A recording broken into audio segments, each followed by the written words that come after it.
We now go to a special fireside chat with Treasury Secretary Janet Yellen and Peggy Collins. Data that came out this morning. Third quarter GDP showing a robust 4.9% growth rate pace in the third quarter.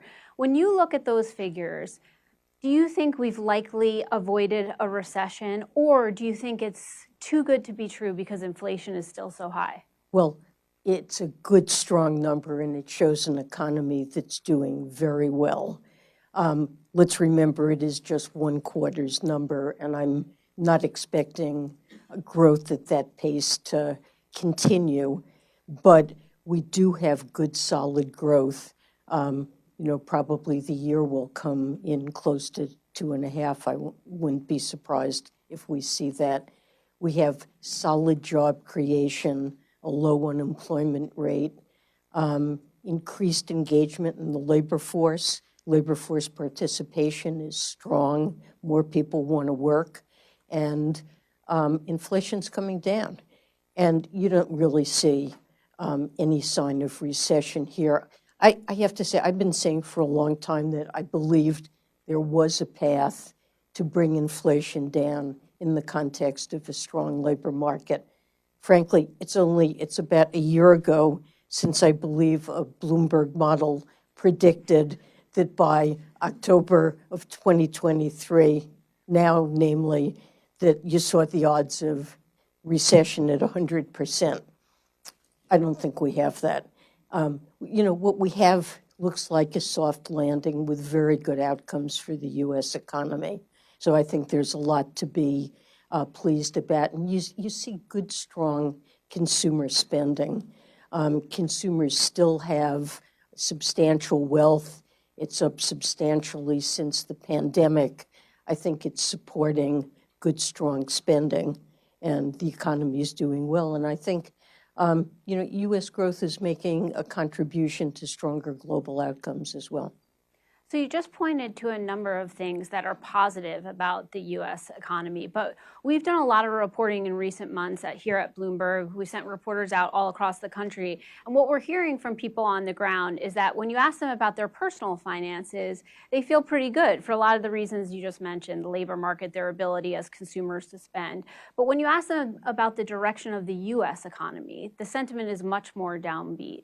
So what can you do to close the gap on the positive side in terms of how people feel about the U.S. economy, especially as we head into an election year? So I think Americans have been through a lot with the pandemic and a lockdown for almost 2 years, then a period of high inflation. And as you say, they do seem to feel good about their own personal finances. Surveys of job satisfaction suggest people feel good about their work too. We've rarely seen higher numbers on job satisfaction, but they seem very worried about the economy and that things are not doing well. The U.S. economy has suffered from structural problems for a very long time. A significant share of the population, particularly those who haven't had a college education, have really not seen meaningful growth in their real income and have seen a decline in job opportunities over really approaching 50 years. And I think what Americans need to know is that the Biden-Harris administration is really decisively changing that. We are investing in America. We have passed a trifecta of legislation that people will increasingly see who've been suffering from a shortage of job opportunities. I think they're really going to see things change. First of all, we're spending an enormous amount to repair America's infrastructure. And increasingly, people are going to see their roads that they get hung up on every day. It's hard to commute with potholes everywhere. It's going to be fixed. Bridges are going to be improved. Airports, people are going to, within the next several years, virtually every American will have access to good internet, so improving digital economy. And we've seen an enormous set of investments announced in response largely to the Chips and Semiconductors Act and to the Inflation Reduction Act in clean energy. And jobs are being created. What we see in this past year is that a disproportionate share of the jobs that are being created are in communities that have had less economic opportunity, communities with below average incomes and with a below average share of people who have a college education. So this means that opportunity will increasingly come to people who really haven't, in a sense, gotten a fair shake over the last 50 years as they've seen jobs disappear. And, President Biden and Vice President Harris and I really believe that you ought to have access to a good job, even if you don't have a college education.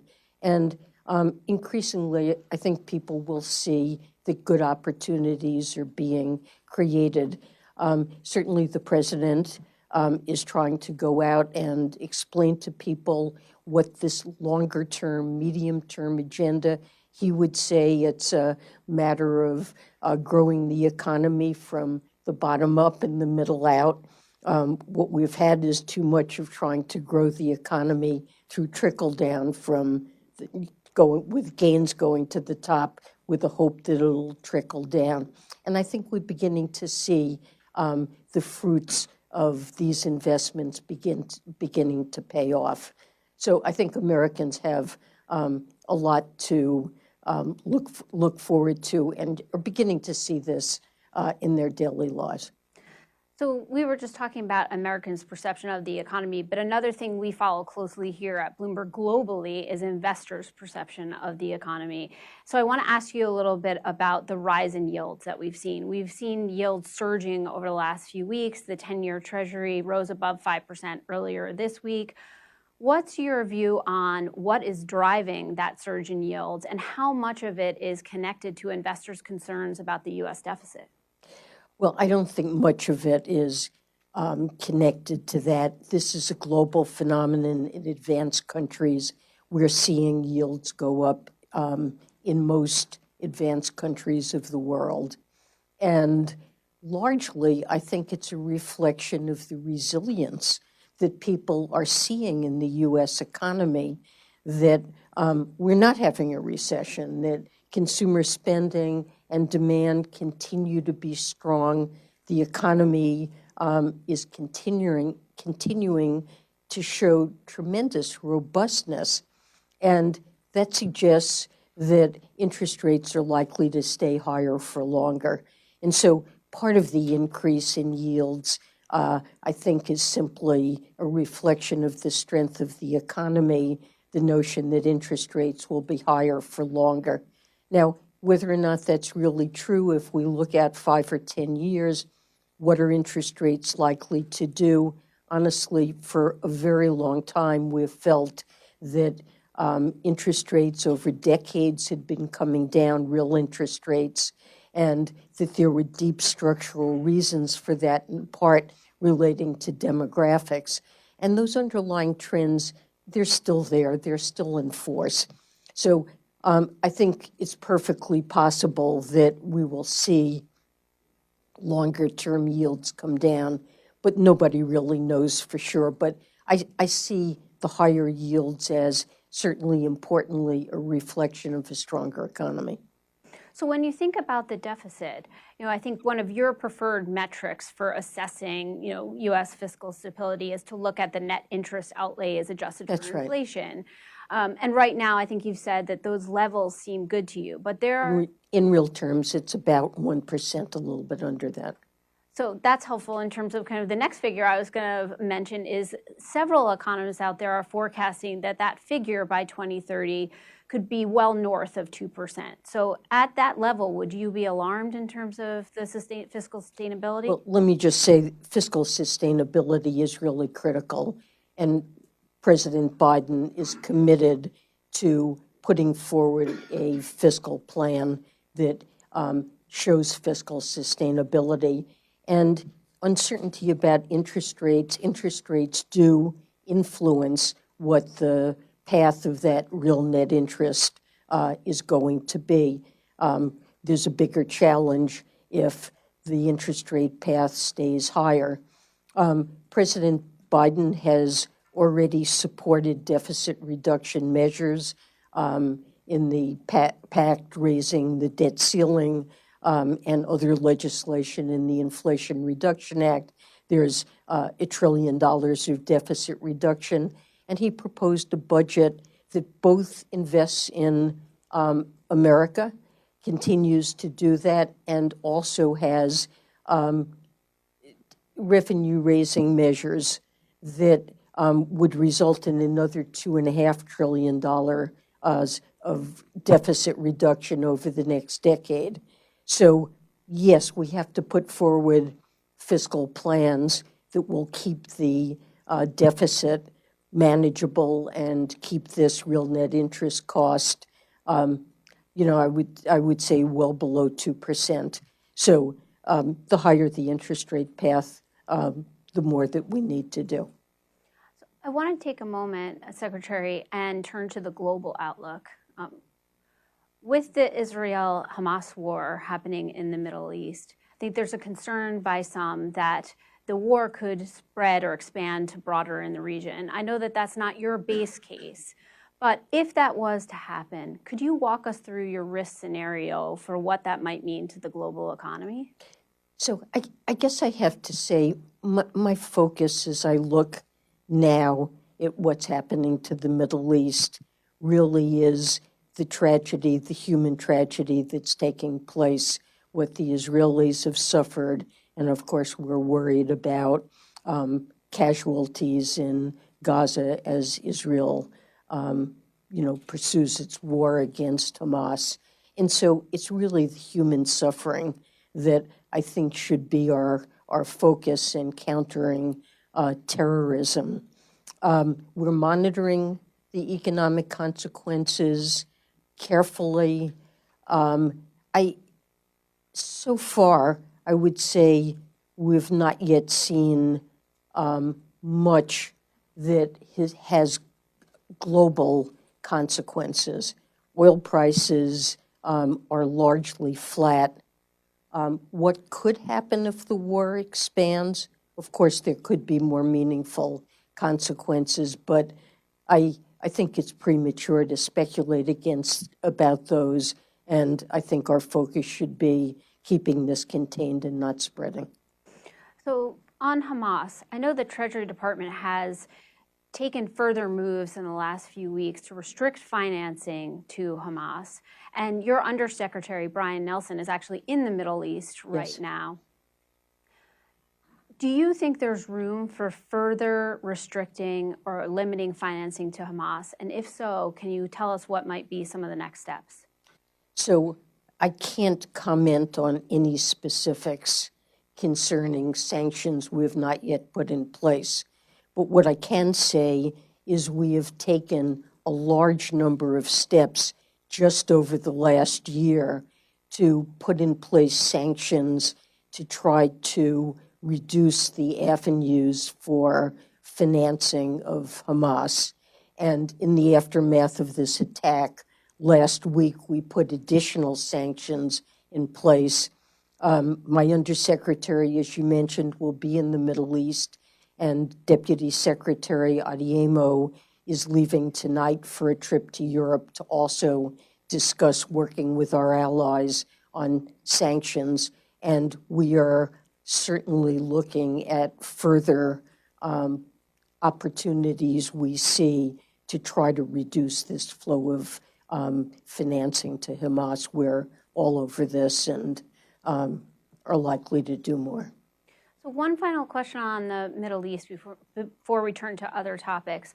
On Iran, can you help us understand, are the $6 billion in Iranian oil proceed assets blocked by the U.S. Treasury from access by Iran right now as they sit in a Qatari account?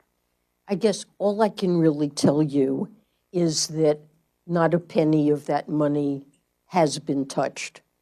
The Trump administration agreed to allow Iran to sell oil, and the sales were largely to Korea, and the proceeds were held in a Korean bank account and only permitted to be used for humanitarian purposes, without any direct funding ever going to Iran.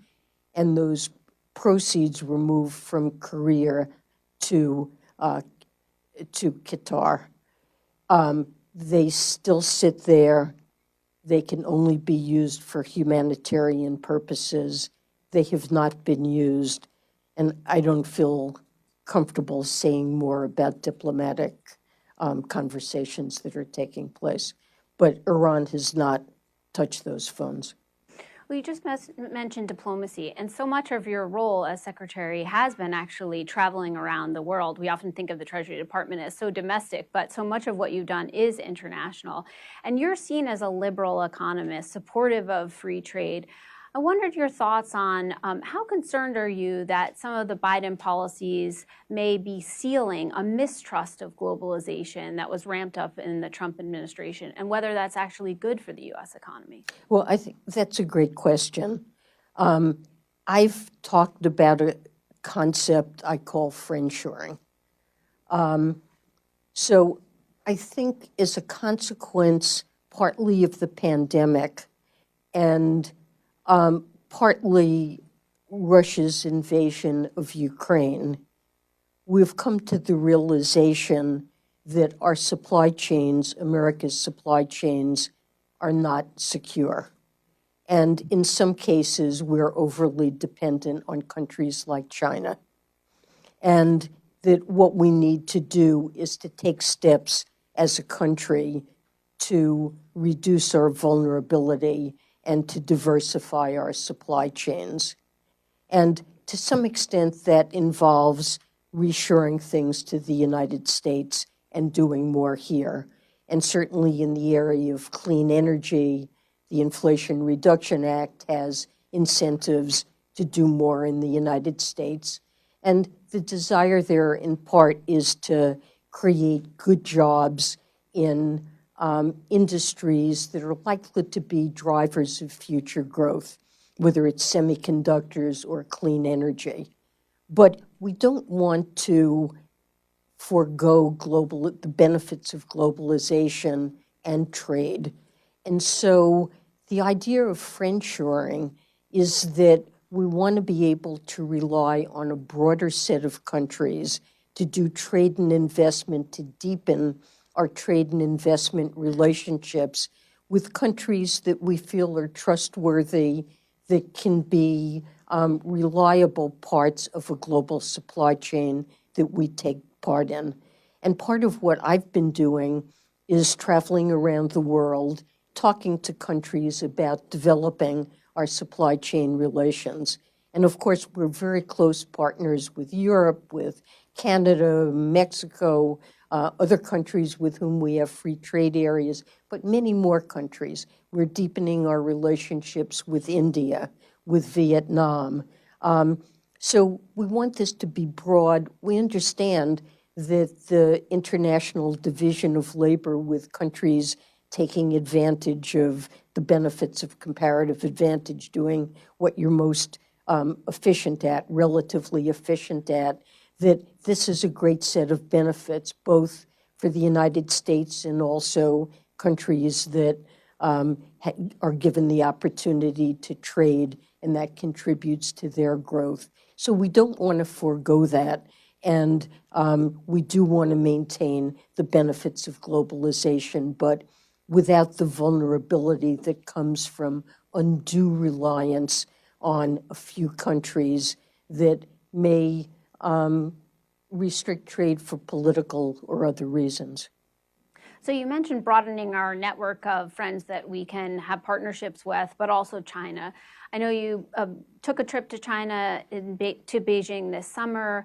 You've been talking about how our policy should really be around de-risking or diversifying rather than decoupling. But what do you think is the current status of that? Do you think the Chinese have adopted that and feel like they can trust us on that front, or do you think they still really think that we're in a competition with them first and foremost? So, I mean, we've articulated a strategy. As you said, it involves de-risking in some areas where we're overly dependent on China, and clean energy is a good example. We also intend to focus on national security. That's an area that we're not willing to compromise on. And so we do have export controls. We continue to review them. We're working on a set of restrictions on outbound investment to China. We've discussed this with them and put out a proposal that's in the public domain. I think comments just closed on it. But our objective there is to target what we do as narrowly as possible so that it really focuses on national security, that it is not an intention in that to harm the prospects of Chinese economic development and the welfare of the Chinese people. So we intend to have healthy competition and mutually beneficial trade and investment with China in many areas. I've tried to make this clear. And then importantly, the third prong of it is we need to work together on global problems. Debt relief is one of those problems. Climate change is another, but there are many examples. So that's what we're trying to do in terms of our strategy. You know, President Biden and President Xi met in Bali. I guess it's just over a year ago. I was at that meeting. In more or less over 2 years, almost no senior level contact had taken place during the pandemic between China and the United States. And I think that was a dangerous situation. And especially when there are disagreements, it's actually important to be able to discuss them, to talk through, to see the other country's point of view, and to discuss areas where you're not in sync. And it was recognized by both sides that we needed to talk more, to deepen our discussions, exchange of information, and particularly in economic areas, macroeconomic performance, financial markets, where our behavior has spillovers back and forth to one another, and also our decisions affect the global outlook as a whole. And that's what I tried to begin in my meetings that I had in China. And things have continued very positively from there. We've formed 2 working groups. They report to me and my Chinese counterpart, He Lifeng. One concerns economic matters, the other financial matters. The working groups met earlier this week. Both of them met, and we now have a set of very constructive and deepening discussions about areas of mutual concern. And it's good to have contacts throughout our chain at levels below secretary, staff level discussions, and channels of communication where when a problem arises, each side can pick up the phone and discuss it before it rises to the level of a really serious disagreement. So I think this agenda is working. We certainly will continue to deepen our economic relationship and discussions, and I'm feeling very good about how things are going there. Turning back to the U.S., Secretary Yellen, you've described the Biden administration's economic policies as something you refer to as modern supply-side economics. And with those policies, they're aiming to increase the productive capacity in the U.S. That's right. That's a pretty good big goal. So can you talk to me a little bit about how long do you think it's going to take for some of those policies to become entrenched enough that they stick and have a real impact on people? And the reason I'm asking is because I'm looking ahead to next year. The election's coming up. What's at stake if the Democrats don't retain the White House in terms of the ability for some of those policies to take hold? So, yes, modern supply-side economics, it's in part a growth strategy, and this is something Republicans and Democrats, I think, share a desire to see real wages and incomes increase, to see economic welfare for the broad set of Americans to improve over time, and an economic growth or, quote, supply-side strategy. This isn't a matter of demand management. It's a matter of improving our economy's ability to produce goods and services over the medium to long term. We, I think, agree on that. It's widely accepted.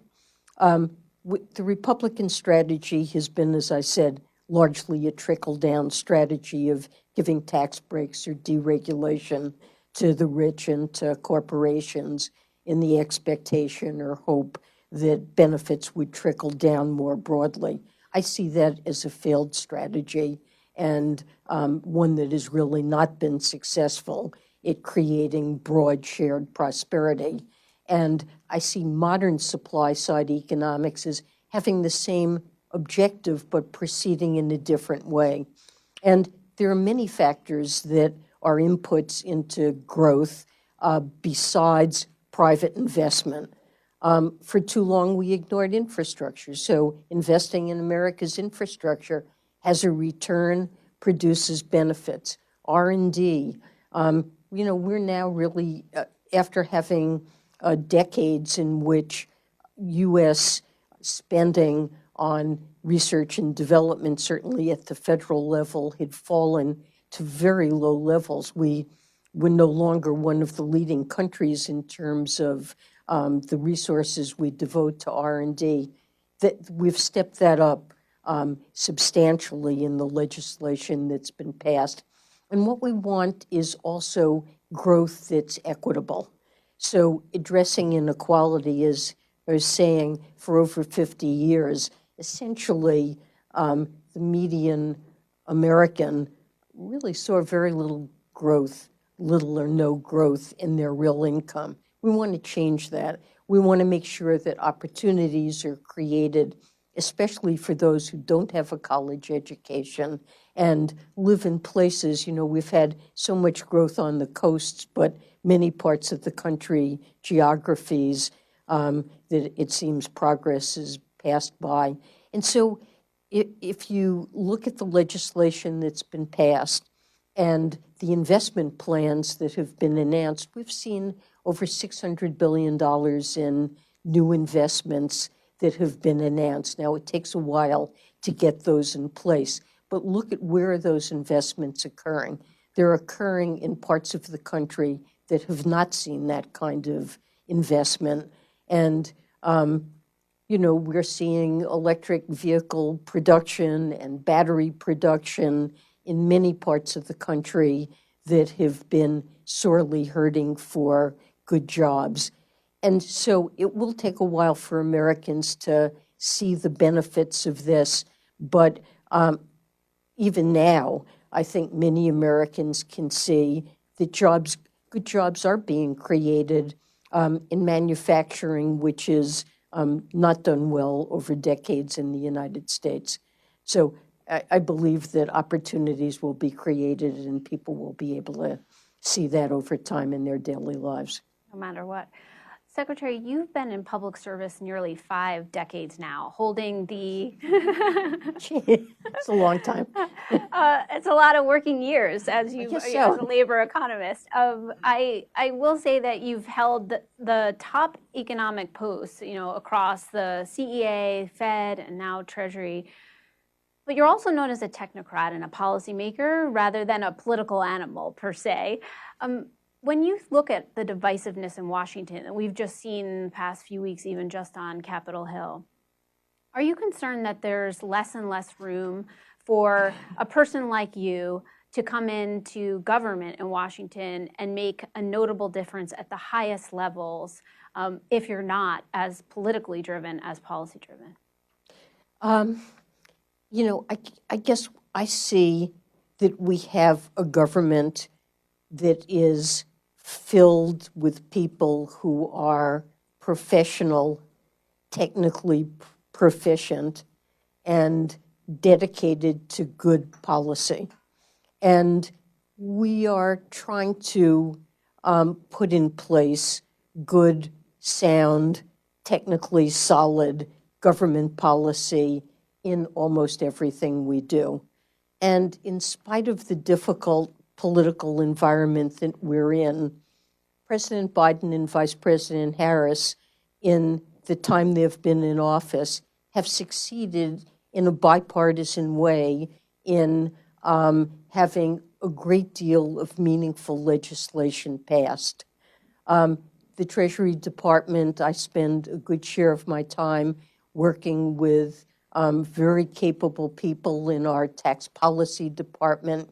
We're charged with writing all of the rules that are governing the tax incentives in the Inflation Reduction Act, those that are really creating enormous opportunities in connection with clean energy.